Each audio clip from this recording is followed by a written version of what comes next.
câu đi tu nô lại bút sung cá min tigel sâu amol thelo amya ngei lo di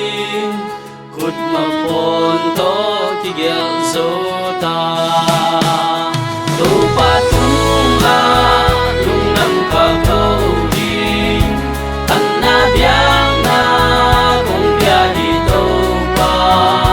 lung nam ko bia na kong bay pi sang pen pa o kanung dam hi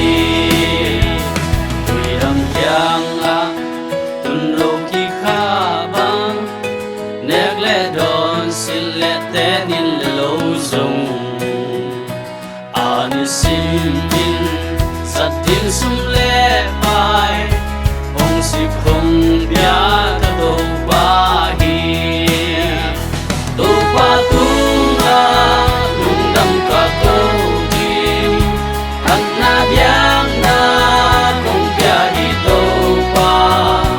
lung dam ko bia na kong pai bi hi sang pen pa o ka lung dam hi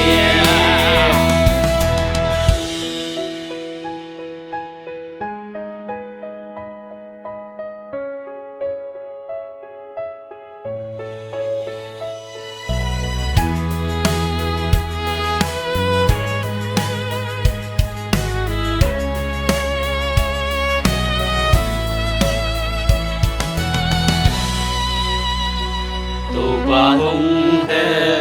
pi na ka pa ti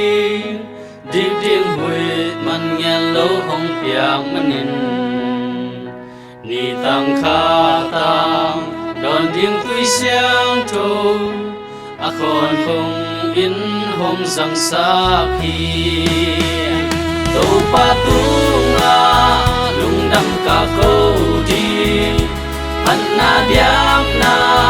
kong pia hi to pa lung dam ko bia na kong pai pi sang pen pa o ka lung dam hi tu pa